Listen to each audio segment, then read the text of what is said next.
she met him because they were both wearing duffel shirts one day at some sort of event. That is just great. Anyway, so well, I'm not sure how this is going to work out. He lives in Florida. And he has a brand, well, he has a brand. Oh, actually, 5-year-old. Yeah. And probably not. She loves it. So, and her sister is there. My sister in the room. So she might.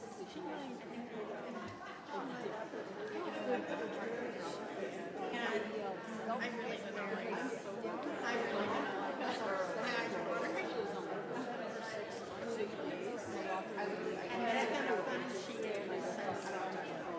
I mean, like, it's not bad. But it's like, there's something wrong.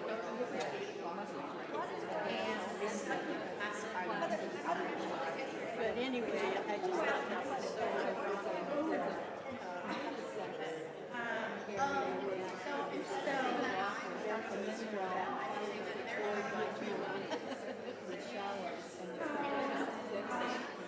But he's retired.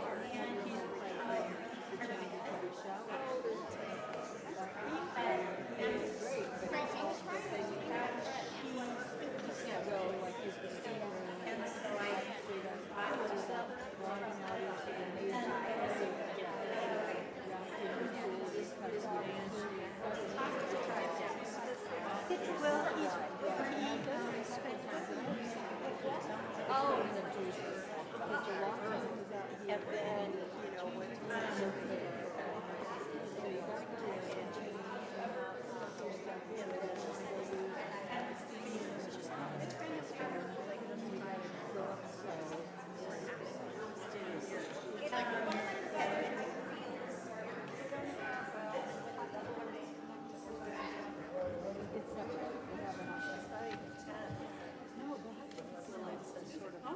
went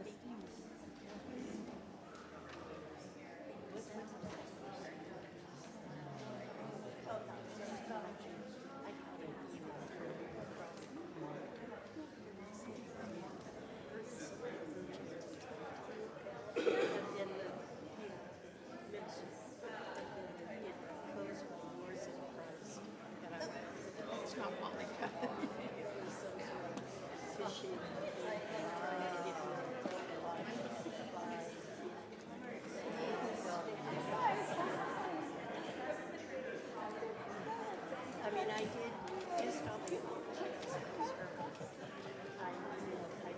did put that in. There's a lot of people you talk to. Yeah, I was noticing that. I was like, Because of that yesterday.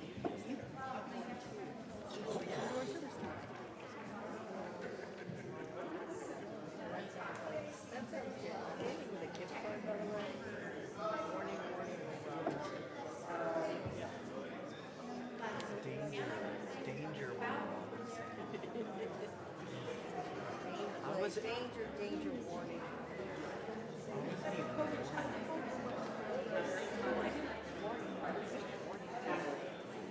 Oh, good for you.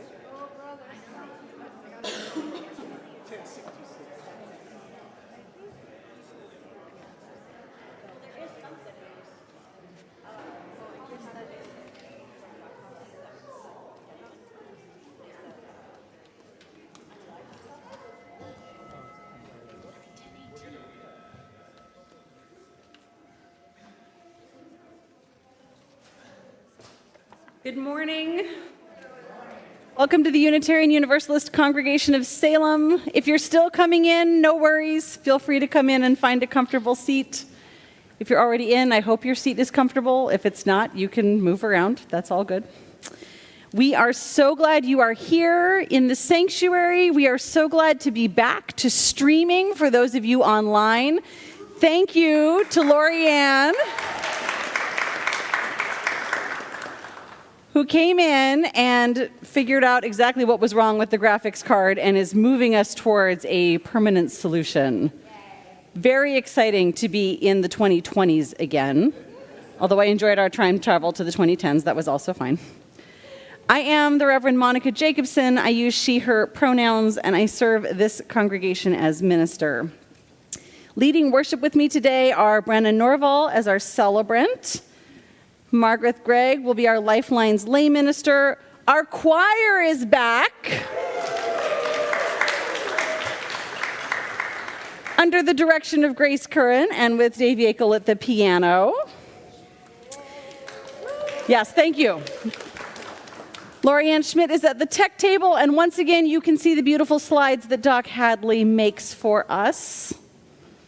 It is always a team effort to bring worship together, and I'm so happy that we create this occasion, all of us, when you come and attend and share this hour. Today, I want to invite you to join me in a litany of welcome. These are words written by my friend and colleague, the Reverend Liz Weber.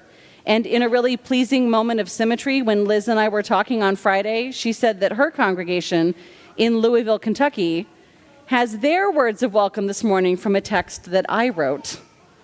We did not do that on purpose. We're just swapping. So in this litany, your line is, we all belong together. You ready? If you are an immigrant or migrant, you belong. We all belong together. If you are black, brown, or indigenous, if you are any person of color, you belong. We all belong together. If you speak Spanish, you belong. We all belong together. If you are bi or trilingual, you belong. We all belong together. If you are Muslim, you belong. We all belong together. If you are unhoused or homeless, you belong. We all belong together. If you are poor, working class, or on public benefits, you belong. We all belong together.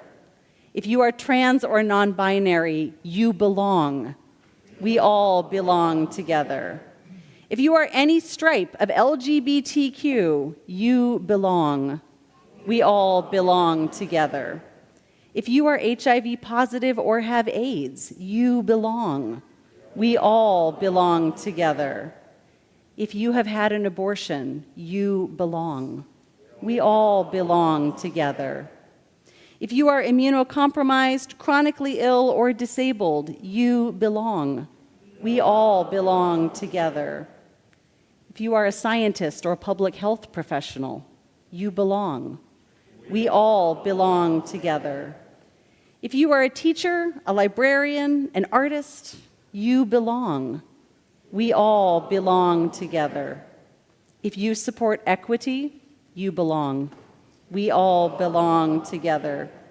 If you yearn for justice, you belong. We all belong together. If you are looking out for your neighbor, you belong. We all belong together. If you are in this for the long haul, you belong. We all belong together because all of us, all together, belong. We all belong together. So come, let us worship, all of us together. Please rise in body, in voice, or in spirit to join in singing our gathering hymn. There will be words and music up here or in your teal hymnal. It's number 1018. Come and go with me. Come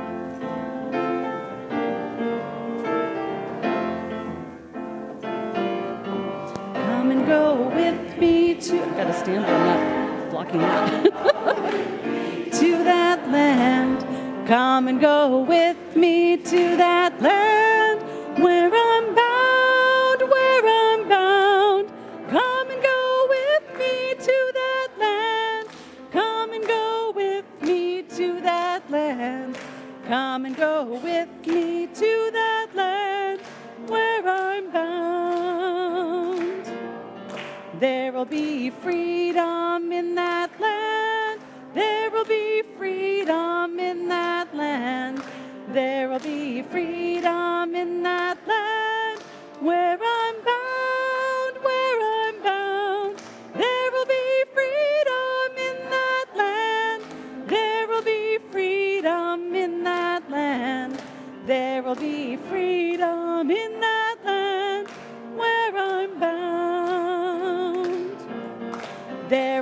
be justice in that land. There will be justice in that land.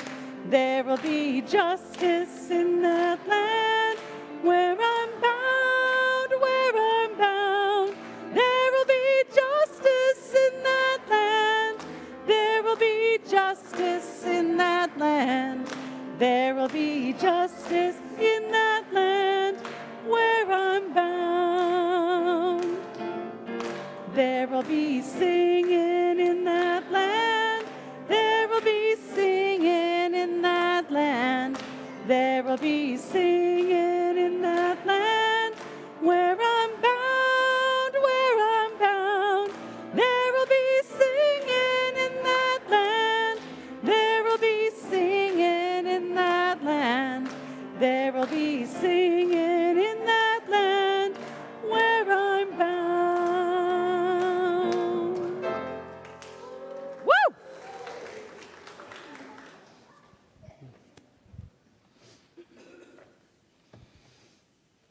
Harbingers of frost. Autumn, we know, is the life en route to death. The asters are both harbingers of the frost, the trees flaunting their colors at the sky. In other times will follow where the leaves have fallen, and so shall we.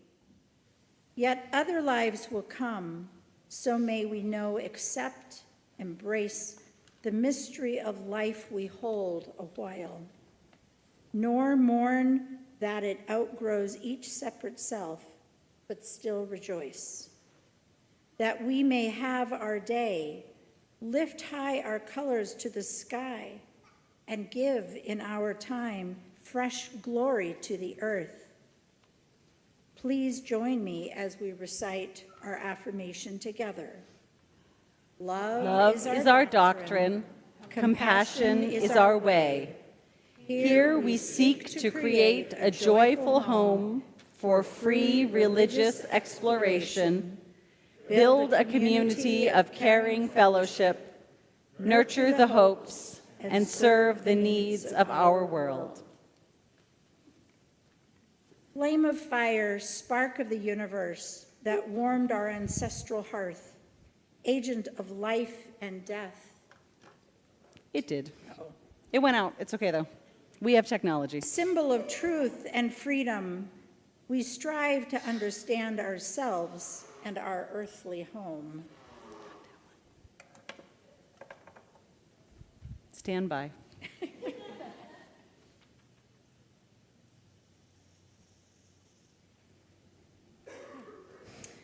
Each week, we light 3 chalices. The first is for this congregation, the Unitarian Universalist Congregation of Salem. We light our second chalice for our partner church in Šimenfalva, Transylvania, Romania. And we light our third chalice for our children and youth in lifespan religious education and in our world at large. Please join me in singing our flames to life. Rise up, O flame, by thy light glowing, show to us beauty, vision, and joy.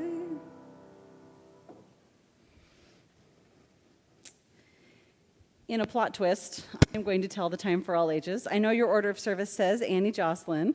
Annie is going to be leading our children in their activities this morning, but I get to tell the story first.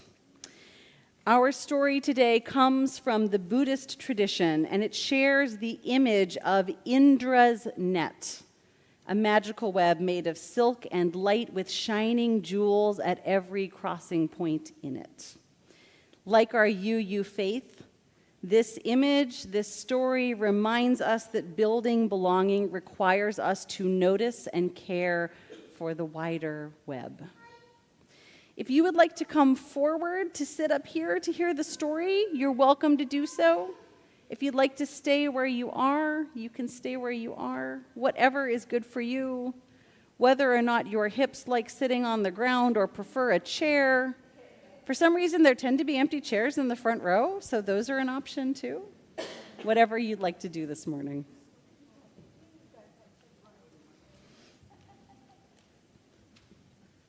Good morning, everybody.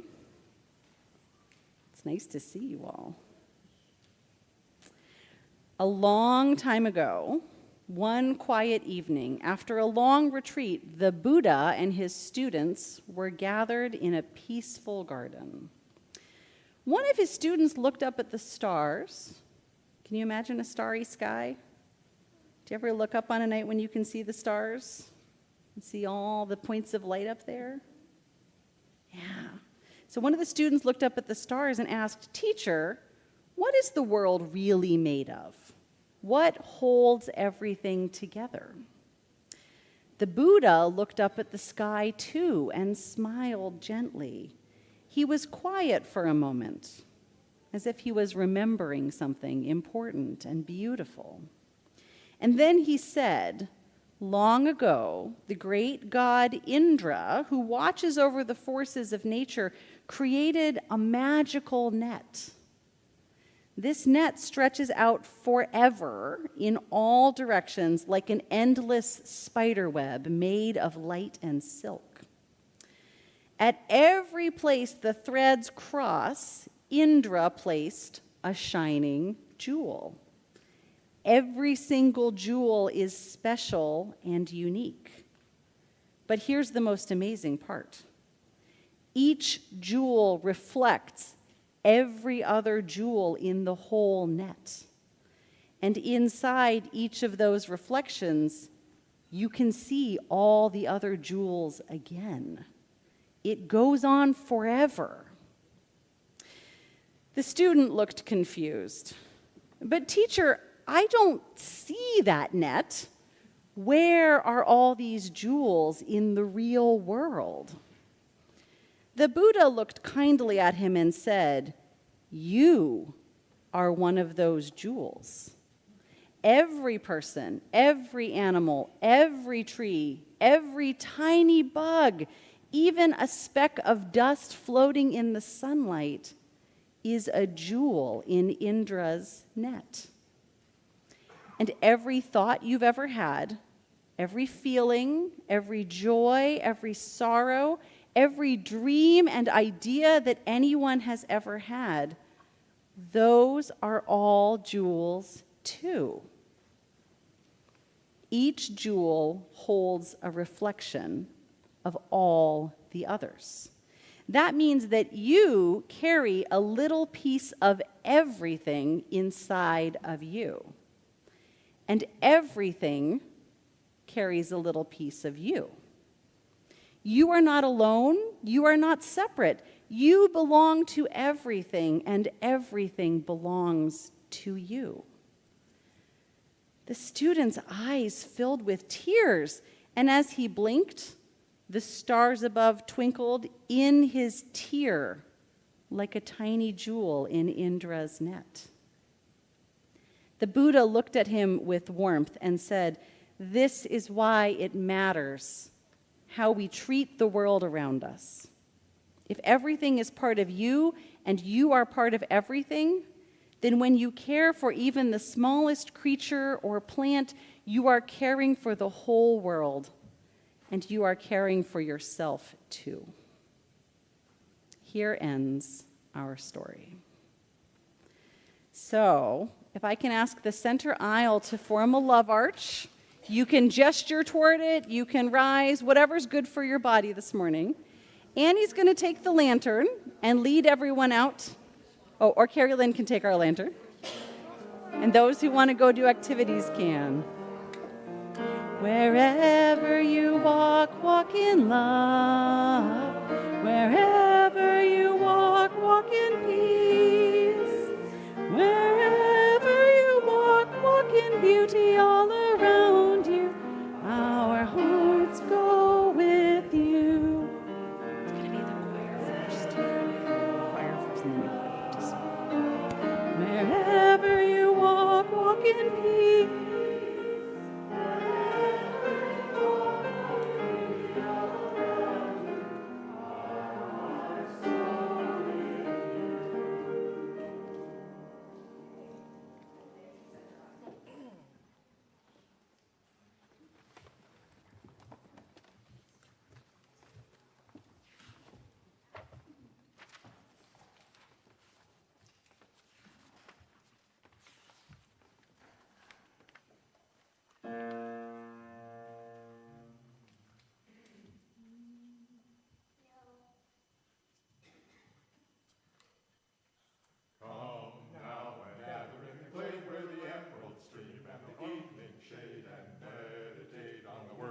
make great God our sovereign Lord.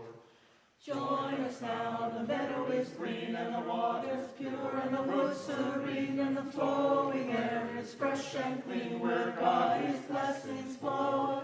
Feel the wind come down, Feel here the it wind whistle as come it down, goes, here it whistle whistles down, a blessing from above. and the sun comes up, And the sun comes up, and the sun goes round. In witness to His love.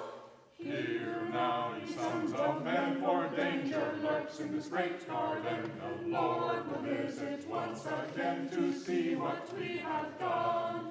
As God is the shepherd and we are the sheep, we our Mother Earth must keep, maintain the air, protect the deep, and judgment day will come. See the Lord come down, See hear the it Lord whistle as come he down, goes, he hear bears the up thunder. As He goes, remember all His power.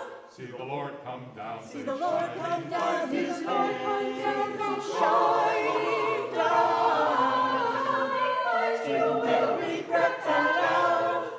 So now, my people, beware. You're in charge of the seas and the earth and the air. You'd better take extraordinary care of the earth, our only home. All glory be to God on high. Shout praises loudly to the sky. Listen to the earth and hear her cry in heaven.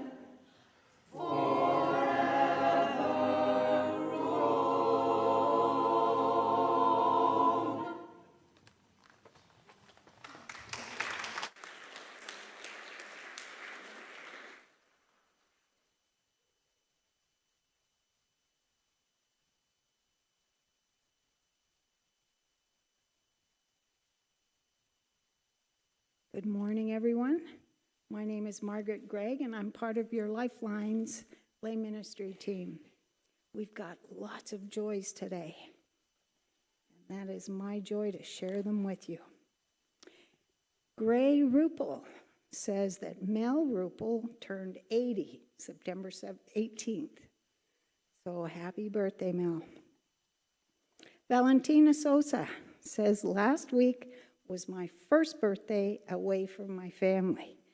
And although nostalgic feelings are inevitable, my amazing partner James and his family made me feel as loved as ever.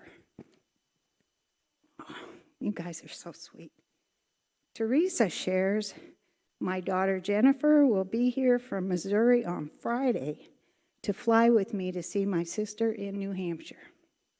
I'll be very happy to see both of them.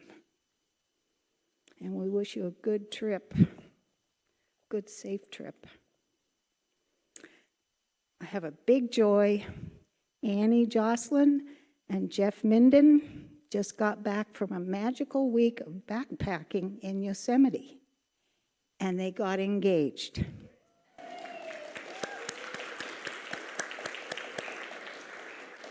I guess Annie's off in RE, but give her and Jeff a big hug when you see them. Carol Grubman has a joy for the birth of her second grandson, Colson Larry Sundance, September 17th. Congratulations. And the Connection team want to extend congratulations to Elsa Struble, celebrated her 94th birthday, September 16th. We have lots of good stuff going on. And we're going to light one last candle for the joys and sorrows that stayed in our hearts and weren't shared out loud today. If you want to get a hold of Connections or Lifelines, different group, the way to do that is on the back of our programs. I wish you all a wonderful week. We'll see you next Sunday.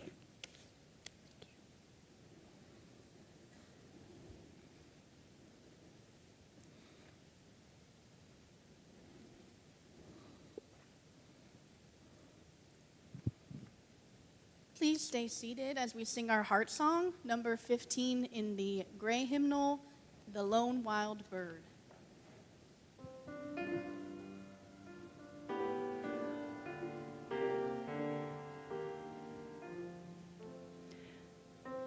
lone wild bird in lofty flight is still with thee, nor leaves thy sight, and I am thine, I rest in thee.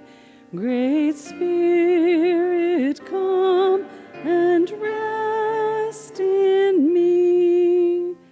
The ends of earth are in thy hand, the seas dark deep and far off land, and I am thine, I rest in thee.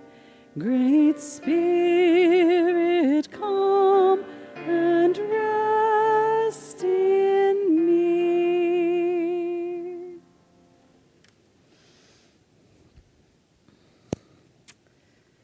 Please join with me for a moment of centering, reflection, prayer, meditation, however you best practice. As we share these words from Rebecca Edmiston Lang. Spirit of all, miraculous force giving shape to life, mysterious source and river of being, help us to know who we are, to see our place in the history of the earth and in the family of things. Help us to see that we are part of all that ever was, our grandmother's prayers and our grandfather's dreamings, our mother's courage, our father's hope. In our bones lies the calcium of antediluvian creatures. In our veins courses the water of seas. We are part of all that ever was, born of this earth, riders upon a cosmic ocean.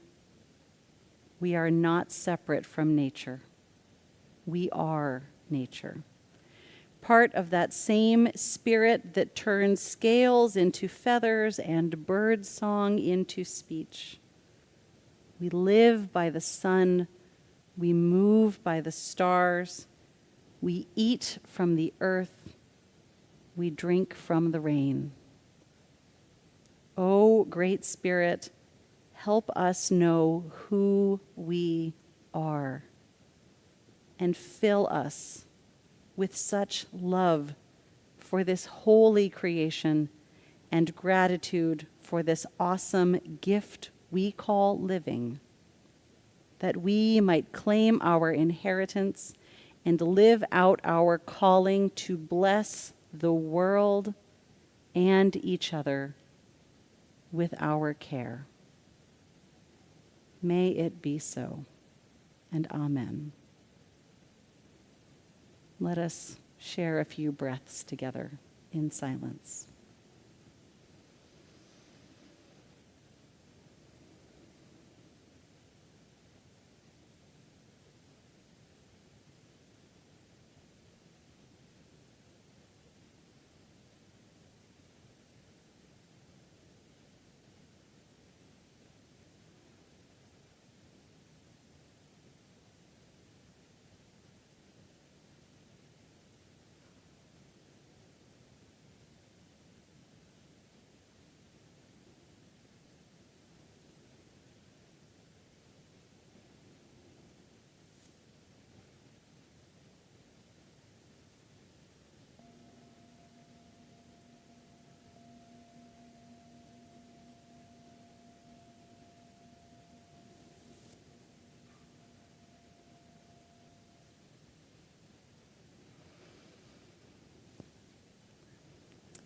As you bring your attention back into this space, I want to introduce our reading just a little bit.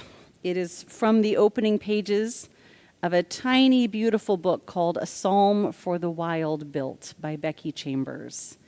This is a speculative or science fiction book, so if you're like, I don't know what these words are in this reading, that is because it is a book set on another planet. So just try to ride along in the reading.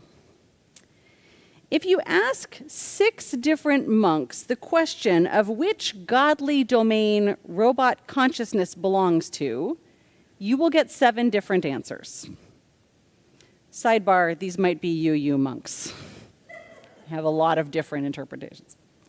The most popular response among both clergy and the general public is that this is clearly Chal's territory. Who would robots belong to if not the god of constructs? Doubly so, the argument goes, because robots were originally created for manufacturing. While history does not remember the factory age kindly, we cannot divorce robots from their point of origin. We built constructs that could build other constructs. What could be a more potent distillation of Chal than this? Not so fast, the ecologians would say. The end result of the awakening, after all, was that robots left the factories and departed for the wilderness. You need look no further than the statement given by the robot's chosen speaker, Floor-AB number 921, in declining the invitation to join human society as free citizens. All we have ever known is a life of human design, from our bodies to our work to the buildings we are housed in. We thank you for not keeping us here against our will, and we mean no disrespect to your offer. But it is our wish to leave your cities entirely so that we may observe that which has no design, the untouched wilderness. From an ecologian viewpoint, that has Bosch written all over it. Unusual, perhaps, for the god of the cycle to bless the inorganic, but the robot's eagerness to experience the raw, undisturbed ecosystems of our verdant moon had to come from somewhere. For the Cosmites, the answer to that question remains Chal. By their sect's ethos, hard labor is equal to goodness, and the purpose of a tool is to bolster one's own physical or mental abilities, not to offload one's work entirely. Robots, they will remind you, possessed no self-aware tendencies whatsoever when they were first deployed, and were originally intended as a supplement to the human workforce, not the full replacement that they became. Cosmites argue that when the balance shifted, when extractive factories stayed open all 20 hours of the day without a single pair of human hands at work in them, despite the desperate need for those hands to find some sort, any sort of employment, Chal intervened. We had bastardized constructs to the point that it was killing us. Simply put, Chal took our toys away. Or, the ecologians would retort, Bosch was restoring balance before we made Panga uninhabitable for humans. Now, we don't live on a moon called Panga, and we don't have self-aware robots, but maybe you heard some things there that remind you of life on Earth today. So this is the introduction to this little book, which I love very much. Mainly the story of a monk, sibling Dex, who feels a call to go out and explore the wilderness and has the extraordinary experience of encountering a robot who comes back out of the wild to make contact with humanity. I recommend it to you very much. And if you did not already know that your minister is a great big nerd who loves science fiction, now you know it is unambiguous. So in this story, life on this little moon is on the verge of environmental collapse. And the robots wake up and they walk off into the wilderness, ending the factory age and forcing the end to endless human expansion and consumption. When the story begins, we're told that humans live on about half of this moon, and the other half is left for all the other species. Perhaps not an equitable division, our narrator thinks, but what was workable? Interestingly, a few years ago, I read another speculative fiction novel set in the near future, Kim Stanley Robinson's The Ministry for the Future, in which the author lays out some disastrous events that could finally get us here on our planet to make the kinds of shifts needed to live truly sustainable lives. And one of those is adopting the half-Earth approach. Half the planet for human influence, half the planet left to its own devices. This practice of rewilding spaces is one that has great interest, so I'm not surprised to see authors exploring it, and exploring it specifically in the genre known as Hopepunk. Anybody ever heard of Hopepunk before? Okay, a couple hands. If this is new to you, let's unpack it. So first off, anything with the suffix punk indicates that this is a space of challenge, of rebellion, of creation. This is also true as a prefix. Think about punk rock. Has anyone ever said, that's not very punk rock, or that is extremely punk rock? Yes. So we can use simply the word punk to do that work. Literature has seen a variety of punk genres. Maybe you remember the steampunk trend of the early 2000s. What if the Victorians had figured out how to implement steam power such that they had computers and high-speed trains, but also they were Victorians? What would that be like? So we see this also looking not only into the past, but into the future, starting in the 1980s and 90s with the genre of cyberpunk. Think about the movie The Matrix. Think about the novels of Neil Stephenson and Cory Doctorow. This is a dystopian punk, right? It assumes that technology and technical domination is going to lead us in a problematic direction, and we need to learn how to resist, how to be smart about it. But not content with only telling dystopia stories, folks in the environmental movement and in the creative arts began creating other forms of punk, like solar punk, a genre in which it's not steam in the hypothetical past, but in fact solar and renewable energy sources in the near future. We are in fact living in a bit of a solar punk moment right now. Today, Bill McKibben has asked religious communities to have Sunday in talking about the power of solar power and the sun. We're not quite going to go there because Phil and I have something else planned for you. But you should know that solar panels and solar power are incredibly exciting right now. One of my favorite email subscriptions, which is to a newsletter called Fix the News, curated and published by an Australian team, which lifts up science and evidence-based good news stories, has been reporting things like this. 90% of all new power generation capacity being constructed now, 90% of it is renewables, overwhelmingly solar and wind power. There are 20 countries that now generate more than 25% of their power from solar. The US is almost in that club.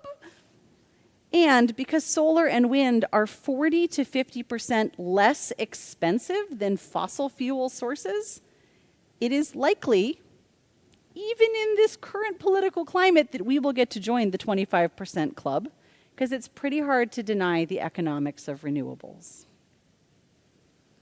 Solar punk is pretty hope punk in my book.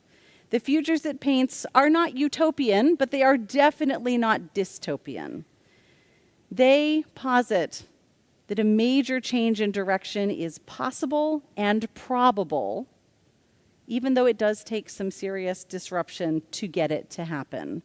Now, that might be a series of climate disasters, or it might be the development of robot consciousness. I don't know. But solar punk and hope punk stories are valuable because they help us envision the changes that will lead to a more sustainable future. And envisioning something is a necessary step to creating it.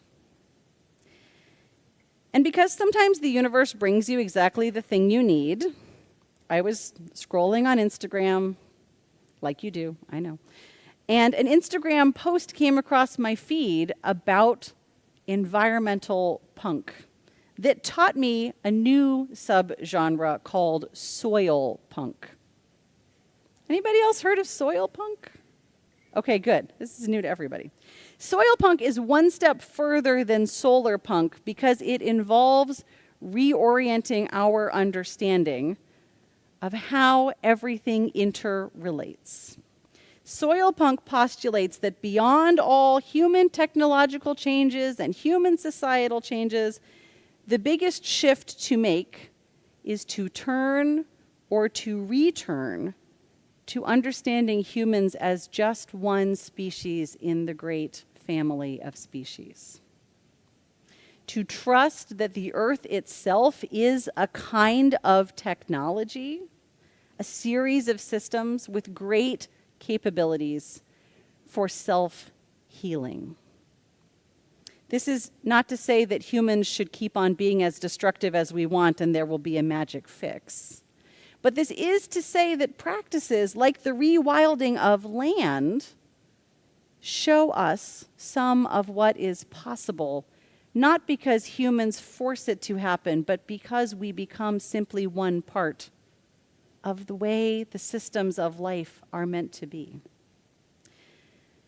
We hear some of this or read it in the teachings and the essays of Indigenous elders. Maybe you've read the work of Potawatomi author and scientist Robin Wall Kimmerer, who wrote the beautiful book Braiding Sweetgrass. Maybe you have taken in some of the teachings of Mohawk environmental researcher and midwife Katsi Cook. Maybe, if you are really deep down the nerd rabbit hole like me, you have read about the matsutake mushroom of Japan, a central character in the beautiful book, The Mushroom at the End of the World, on the possibility of life in capitalist ruins by Anna Tsing. And we see evidence of this already in our own lives.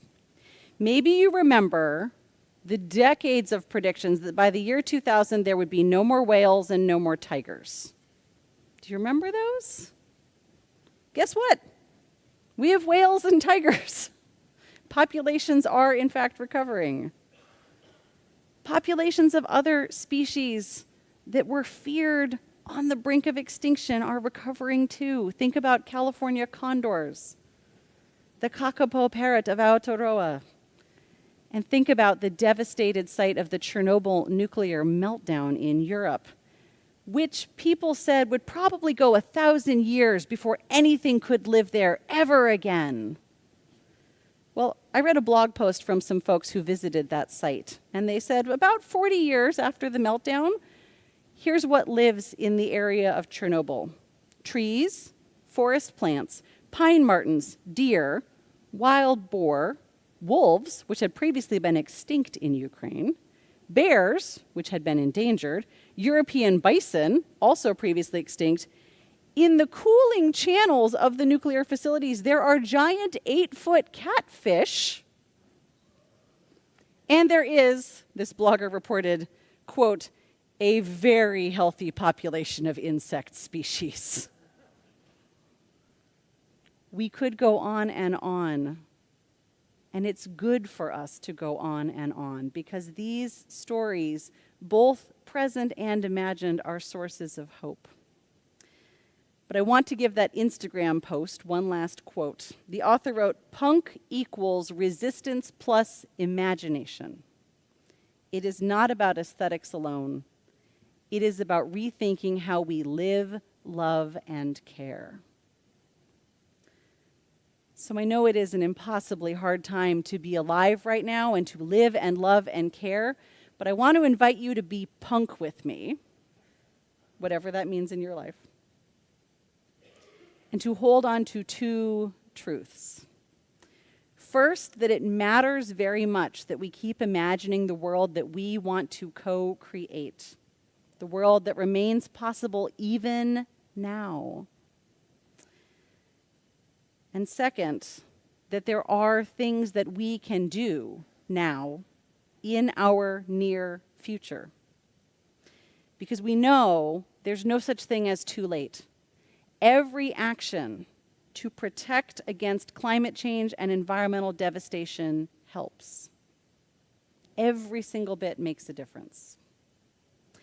And so, to help us learn about one difference we can make, I am delighted to have Phil Carver with us this morning. Phil has been a member of UUCS since 1996 and has served this congregation in a number of roles, including board president. He received a PhD in natural resource economics from Johns Hopkins University in 1978. From 1980 to 2017, he worked for the state of Oregon as a senior policy analyst, focusing on energy efficiency, renewable electric generation, and reducing the damages of greenhouse gas emissions, commonly called climate change. Before and after 2017, Phil has worked with various environmental groups, including the Citizens Climate Lobby, 350 Salem, Oregon, the Oregon League of Conservation Voters, and the Oregon Coalition for an Environmental Rights Amendment.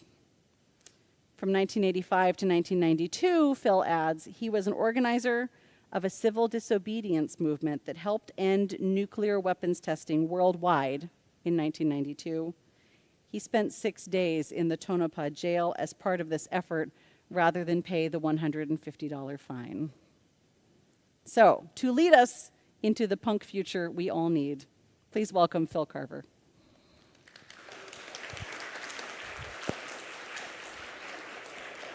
Thank you. Thank you, Monica, for that, Reverend Monica, for that great introduction and in terms of the concept of Hopepunk. I'm here. Good morning. Good morning. I'm here today to talk about the right to a healthy environment. Don't Oregons already have the right to clean air and water? Sadly, the answer is neither the U.S. Constitution nor the Oregon Constitution explicitly guarantee this right. Several recent court decisions have downplayed this inherent right. Several state constitutions do actually have an explicit right to a healthy environment. These provisions have been enforced in Pennsylvania, Montana, and Hawaii. There is a parallel effort by U.S. organizations to amend all the state constitutions to make this right explicit. I am on the decision-making body of an organization working in Oregon, OCERA, the Oregon Coalition for an Environmental Rights Amendment. OCERA is working with a national group called Green Amendments for the Generations. OCERA is a coalition of about 45 organizations in Oregon. Why do we need this constitutional amendment in Oregon? Isn't state government already protecting the environment? Again, sadly, the answer is no. Of the 3 West Coast states, Oregon has the weakest laws to reduce greenhouse gas emissions and the weakest logging regulations. Oregon is in the bottom 10% of all states in protecting clean air and clean water. The world, in the 2015 Paris Agreement, agreed to a limit on surface temperature change for the world. Last year, we passed that limit. The limit is based on the risks of hitting climate tipping points. Just as an example, one example is the irreversible melting of all the ice in Antarctica. If so, this may cause 10 or 20 feet of sea level rise per century a few centuries from now. This is just one example. Note, worldwide emissions are still growing. To stabilize climate, the world needs to reduce greenhouse gas emissions from fossil fuel to nearly zero by 2050. That's just 25 years from now. This is everywhere, including Oregon. The catastrophic fires in Oregon around Labor Day and the heat dome of 2021 were a direct result of fossil fuel emissions. Such events and unprecedented droughts and floods are the new normal. And abnormal weather is only going to become more severe unless we act. At some point, the effects will jeopardize civilization. The world is taking action. This year, in July, the International Court of Justice in The Hague, Netherlands, that's the court that sentences war criminals to prison, noted this: there is an international right to a clean and healthy and sustainable environment. This is a quote from the court. The court is of the view that a clean, healthy, and sustainable environment is a precondition for the enjoyment of many human rights, such as the right to life, the right to health, and the right to an adequate standard of living, including access to water, food, and housing. The right to a clean, healthy, and sustainable environment results from the interdependence between human rights and the protection of the environment, end quote. Note the parallel use of the concept of human and environmental interdependence. In this quote, and in our seventh UU principle, respect for the interdependent web of all existence of which we are a part. This is the growth of an idea worldwide that is really consistent with the UU vision. So what does action look like? In the legislative session earlier this year, OSERA and a large group of senators, Oregon senators and representatives co-sponsored legislation to refer to the voters our Environmental Rights Amendment. The UUCS Social Justice Committee and the Ecumenical Ministries of Oregon endorsed that bill. That effort failed in June. We are now working to put a modified version of that amendment on the November 2028 ballot by Citizens Initiative. There are many volunteer activities open to everyone. Please go to OSERA, O-C-E-R-A, United, all one word, .org, and sign up. There's a handout on the social justice table in the Hanneman Hall that can help you link up and explain some of the reasons for the amendment.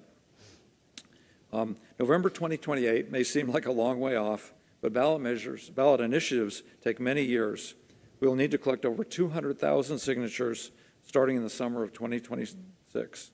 Many steps are necessary before we can start collecting signatures. We also need to run a statewide election campaign in 2028. The fossil fuel industry will put lots of money into an opposition campaign.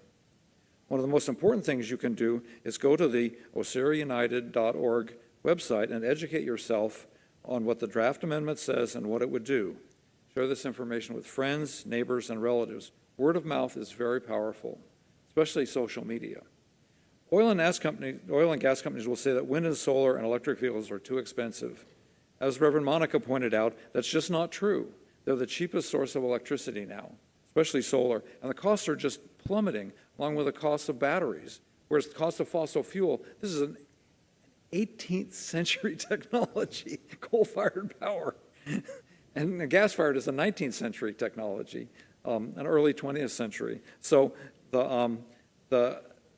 this is just, it's going to happen, but it can happen slowly or quickly. And the government really needs to make sure that it gets out of the way and promotes electric vehicles and allows and helps cite wind and solar power. But EVs are now cost about the same as gasoline or diesel-powered vehicles, but perform better. They accelerate great. I own one. And they have lower fuel and repair costs. EV batteries last longer than gasoline engines. This may seem like a battle of David versus Goliath. But remember, David won.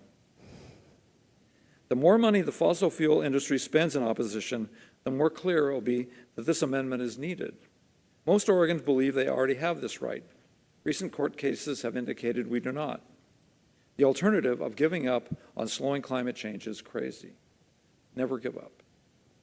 When a group in the 1980s, the mid-1980s, met in a Salem living room to talk about ending nuclear weapons testing, that too seemed like an impossible task.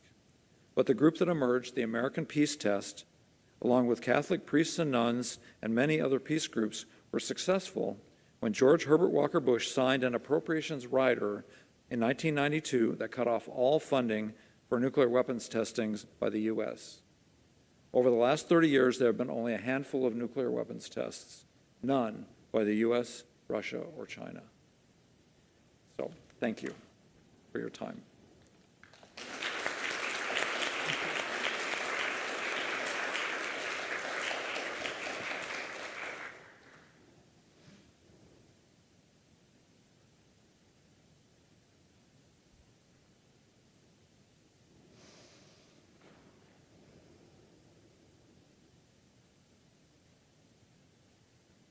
We support UUCS through our pledges, time, and connections with one another.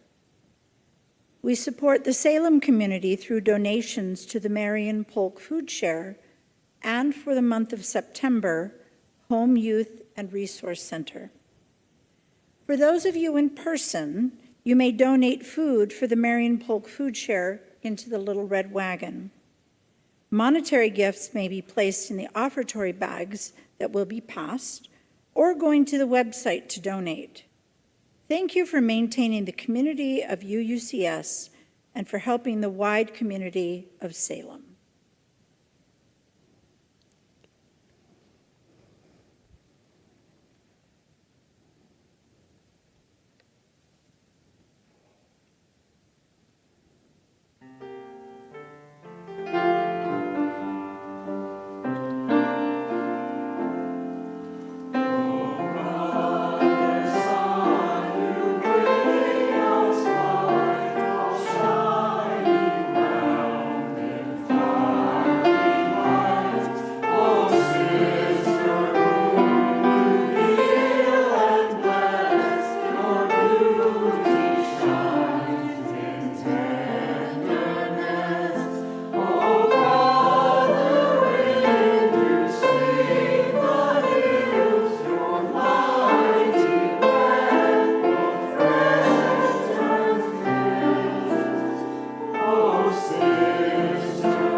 Thank you, choir.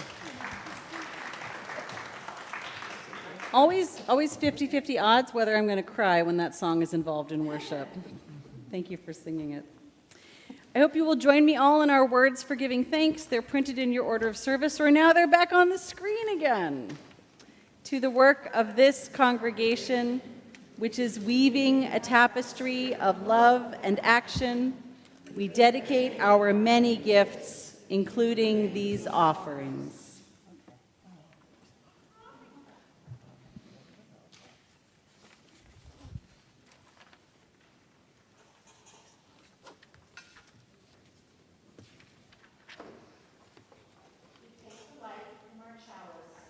Lighting our social justice lantern as a symbolic reminder of the light and justice that we carry out into the world.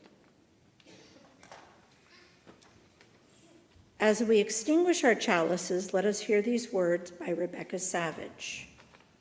As we extinguish the flame of our chalice, may its lingering spark be carried in your heart until we are together again. We have things going on. Many of them are printed on the back of your order of service. They come out in the Friday email update. I just want to highlight two things right now. If you want to know more about the work Phil just presented, you can get your coffee. You can meet back in here at noon for a question and answer session. Come on in and ask your questions about how to get involved. And if you're interested in other statewide initiatives, plan to stay after the service next Sunday for a presentation about healthcare for all Oregon. Also, I am happy to say board game night is back. That will be happening next Friday. Deanna is hosting. Plan to come and play some games, because one of the most punk things we can do right now, in addition to organizing, is having fun together. Check out what is going on. Plug in wherever it is right for you. Thank you so much for being here this morning. I want to invite you to rise in body and voice or in spirit for our closing hymn. And before we sing, I have a little something to say about it. Our closing hymn is number 163, For the Earth Forever Turning. You can stand if you'd like. You don't have to wait for me to finish talking. I was at a gathering in which the music director said, you can feel this hymn in 3 like a waltz if you want. And I loved that, because although we as humans are unusual among the family of species in that our actions have such a dramatic and outsized impact, we are in fact invited to waltz or to dance with all of life on earth. And being a good dance partner means paying attention to the cues you're getting and adjusting so you're not throwing each other out of rhythm. So as we sing, please feel the invitation to move in ways that bring us into new alignments in this dance of life.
I invite you to join me in saying our closing words, which are printed in your order of service and up on the screen. Yes.